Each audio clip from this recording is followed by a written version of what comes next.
Hello everyone, welcome back. कैसे हैं आप लोग? आशा करता हूँ सब अच्छे होंगे और मस्त होंगे। तो मेरी तबीयत कुछ दिनों से ठीक नहीं थी, जिसकी वजह से हो सकता है कि मेरी आवाज़ भी सही ना आ रही हो। उसके लिए माफ़ी चाहूँगा। वीडियो को स्टार्ट करने से पहले सबसे पहले मैं आपको ये बताना चाहता हूँ कि हम अपने चैनल पे एक free training programme government e market place के ऊपर रन करने वाले हैं, जिसमें मैं आपको हर एक टॉपिक के ऊपर वीडियो बना के बताऊंगा कि गवर्नमेंट ई मार्केट प्लेस की जो फंक्शनैलिटी है किस तरीके से वर्क करती है और किस तरीके से आप लोग अपनी जो लाइफ है गवर्नमेंट ई मार्केट प्लेस पे इजी कर सकते हो। हालांकि पहले भी मैंने वीडियोस बना रखी है, पहले भी प्लेलिस्ट बना रखी है ट्रेनिंग के ऊपर, बट वो पुरानी हो गई है। काफी सारे लोगों का ये कहना है कि सर उसमें चेंजेस हो गए हैं। जैसा कि आप लोग जानते हैं कि government e market place regularly update हो रहा है, तो काफी सारे लोगों को ना समझ में नहीं आ रहा कि किस तरीके से प्रॉपरली उनको समझा जा सकता है, फंक्शनैलिटीज को किस तरीके से यूज करना है।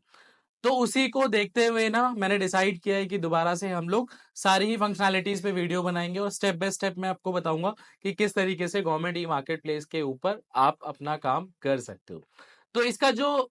लैंग्वेज है ना, मैं हमेशा हिंदी रखता हूँ, बट काफी सारे लोगों का ना इंग्लिश के लिए रिक्वेस्ट आ रहा है। तो आप मुझे कमेंट करके जरूर बताइएगा कि क्या मुझे इंग्लिश में भी इस कोर्स को बनाना चाहिए। अगर मुझे लगता है कि आप लोगों के कमेंट आते हैं या फिर आप लोगों की तरफ से रिक्वेस्ट आती है, तो मुझे लगेगा कि इंग्लिश में भी बनाना चाहिए, तो मैं इंग्लिश में भी इस पूरे कोर्स को गवर्नमेंट ई मार्केट प्लेस के ऊपर अपने चैनल के ऊपर रन करूंगा ताकि आप लोगों को हेल्प मिल सके।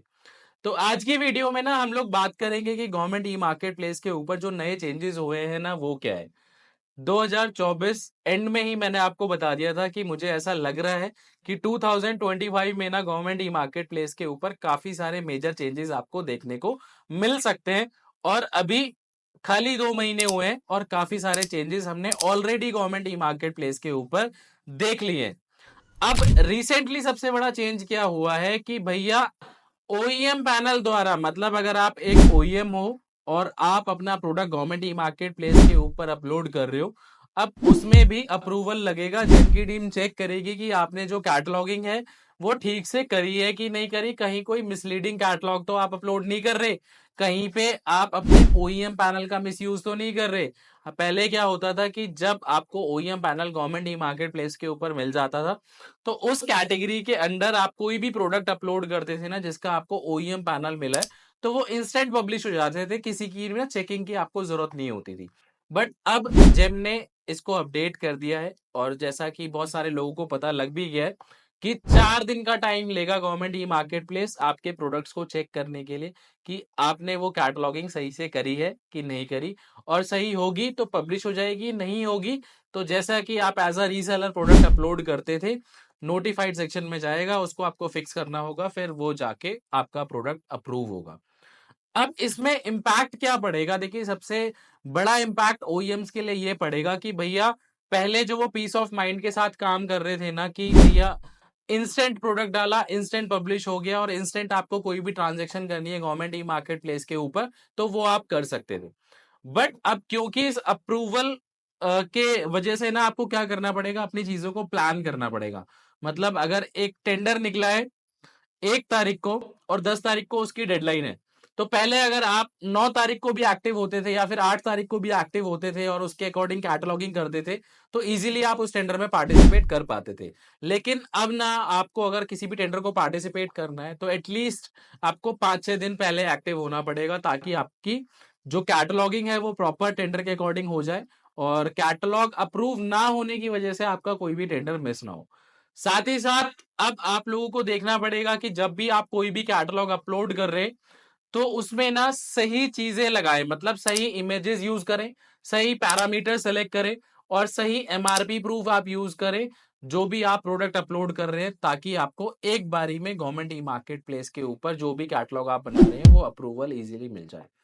अब रीसेलर्स को यहाँ पे क्या नोटिस करने वाली बात है कि रीसेलर्स को भी अब अपनी जो भी एक्टिविटीज है ना वो प्लान करनी पड़ेगी। आपको ओईएम से रेगुलर फॉलोअप रखना पड़ेगा कि भैया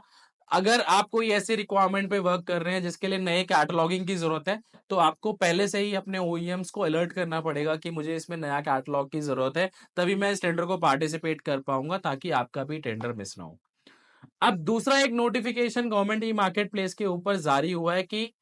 क्या बताया है गवर्नमेंट ई मार्केट प्लेस के ऊपर। हालांकि इसका जो पहले भी इंफॉर्मेशन ये इनिशिएट करी गई थी, बताई गई थी कि जिन भी कंपनीज की टर्नओवर 500 सीआर से अबव है, उनके जो ओईएम पैनल है ना वो रिवोक कर दिए जाएंगे। पहले क्या होता था कि जितने भी कंपनीज है जिनकी टर्नओवर 500 सीआर है, जैसे वो आईटीआर अपडेट करते थे तो ओईएम पैनल ऑटोमेटिकली अपडेट हो जाता था, एक्टिवेट हो जाता था सारी कैटेगरीज के लिए। आपको खाली ब्रांड प्रेजेंट करना होता था और आपका ओईएम पैनल रेडी हो जाता था। लेकिन कुछ महीने पहले गवर्नमेंट ई मार्केट प्लेस पे ये बताया गया था कि जो भी ऐसी कंपनीज हैं उनको क्या करना है, वेंडर असेसमेंट एग्जामिशन के लिए अप्लाई करना है। मतलब आपको भी अब वेंडर असेसमेंट एग्जामिशन के लिए अप्लाई करना पड़ेगा। फिर जेम चेक करेगा कि आपके लिए वो एप्लीकेबल है कि नहीं है, और फिर आपको एग्जामिशन उन कैटेगरीज के अंदर प्रोवाइड कराई जाएगी, और फिर आप अपने ओईएम पैनल को ऑपरेट कर पाएंगे। तो इसकी जो पहले डेडलाइन दी गई थी ना, वो डिफरेंट डिफरेंट डेडलाइन दी गई है, बट अभी जेम ने क्या करा है, फाइनल डेडलाइन दी है आपको 15 मार्च 2025। बताया गया है कि आप अगर ऐसी कंपनी है जिन्होंने टर्नओवर के बेसिस पे अपना ओईएम पैनल एक्टिवेट करा रखा है, तो आप प्लीज वेंडर असेसमेंट एग्जामिशन के थ्रू आइए, अपनी कंपनी का रिक्वेस्ट डालिए और अप्रूवल लीजिए और अपने ओईएम पैनल को कंटिन्यू करिए। अगर आप ये नहीं करते हैं, आप वेंडर असेसमेंट एग्जामिशन के लिए अप्लाई नहीं करते हैं, तो आपका जो ओईएम पैनल है ना वो रिवोक कर दिया जाएगा। अब आपका बिजनेस लॉस ना हो, तो इसलिए मेरी सबसे रिक्वेस्ट है कि आप इस इनिशिएट कर दे इस प्रोसेस को, वेंडर असेसमेंट के प्रोसेस को, ताकि आपको जल्दी से अप्रूवल मिल जाए और आपका कोई भी business loss government e market place के ऊपर ना हो। तीसरा जो अपडेट है ना वो बेसिकली कस्टम बिड और बीओक्यू बिड से रिलेटेड है। जैसा कि हम लोग जानते हैं कि हाल ही में जो स्टेट के लिए बीओक्यू बिड है, कस्टम बिड है, वो स्टार्ट करी गई थी, जिसकी मिनिमम जो लिमिट है ना वो 1 CR रुपए कर दी गई थी। 1 करोड़ की अगर आप टेंडर निकाल रहे हैं तो आप गवर्नमेंट ई मार्केट प्लेस के ऊपर निकाल पा रहे थे, या फिर वो अभी एलिजिबल किया गया था। बट हालांकि अभी ऐसा मेरा सुनने में आ रहा है, इसका कोई मतलब मेरे पास फाइनल कंफर्मेशन नहीं है या फिर कोई ऑफिशियल कंफर्मेशन नहीं है, बट मुझे ऐसा सुनने में आया है कि इस लिमिट को ना रिड्यूस करके 50 लाख कर दिया गया है, और यूपी गवर्नमेंट की जो डिपार्टमेंट्स हैं उनके लिए 25 लाख कर दिया गया है, applicable for both custom bid and BOQ bid. मतलब अगर आप यूपी सरकार के डिपार्टमेंट है, मतलब यूपी गवर्नमेंट के डिपार्टमेंट्स हैं, तो उनके लिए 25 लाख है जो मिनिमम लिमिट है टेंडर क्रिएट करने की, बीओक्यू बिड या फिर कस्टम बिड। और अदर स्टेट के जो बायर्स हैं वो 50 लाख या 50 लाख से अबव के लिए बीओक्यू बिड और कस्टम बिड क्रिएट कर सकते हैं। हालांकि मैं दोबारा बता रहा हूं कि मेरे पास कोई ऑफिशियल कंफर्मेशन नहीं है, तो प्लीज आप वेट करिएगा, या फिर आप अपने अगर किसी भी डिपार्टमेंट से आप बिलोंग करते हैं और ये वीडियो देख रहे हैं, तो एक बार आप अपने नोडल ऑफिसर या फिर जो भी आपका रिस्पेक्टिव डिपार्टमेंट है उनसे आप कंफर्म करिएगा, या फिर आप जेम के हेल्प डेस्क से भी कंफर्म कर सकते हैं कि ये चेंजेस एप्लीकेबल है कि नहीं है। तो मुझे कमेंट करके जरूर बताइएगा कि ये जो changes recently government e market place के ऊपर हुए हैं किस तरीके से आपको लगे। ज्यादा से ज्यादा इस वीडियो को शेयर करिएगा ताकि मेरे ट्रेनिंग के प्रोग्राम के बारे में सबको पता लगे, और कमेंट कर करके बताइएगा कि किस तरीके से आपको ये चेंजेस लगे। जल्दी मिलेंगे एक नई वीडियो के साथ, तब तक के लिए थैंक यू सो मच।